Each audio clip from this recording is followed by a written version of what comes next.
அள்ளி கொடுப்பதில் வல்லமை பெற்றவன் அப்பன் பழனியப்பன்.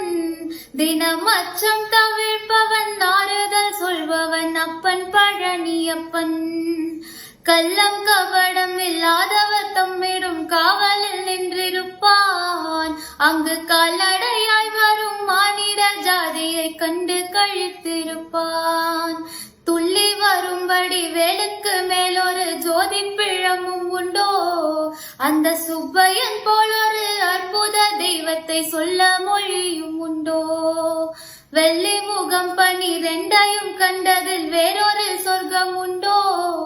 ஆண்டி வேஷத்தில் ஆயினும் வீரத்தில் ஆயினும் வேலனை வெல்வதுண்டோ? சித்தர் வணங்கிய சேவர் கோடியோனை சேர்ந்து வணங்கிடுவோம். அந்த சிக்கலில் ஆயினும் செந்திலில் ஆயினும் சென்று கனிந்திடுவோம்.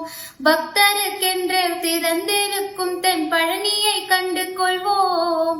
அங்கு பாலாபிஷேகமும் தேனாபிஷேகமும் செய்து பணிந்திடுவோம். செட்டி முருகன் என்னும் பெயர் பெற்றவன் தண்டாயுதம் அல்லவா? அந்த சித்திரவல்லியும் ஜாடையில் மற்றொரு செட்டி மகள் அல்லவா?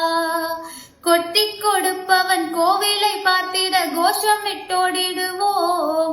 முள்ளும் குத்தட்டுமே கல்லும் தட்டட்டுமே வலி கொஞ்சமும் கண்டு கொள்வோம். 660 ஆனை 20 ஆடி நடந்து செல்வோம்.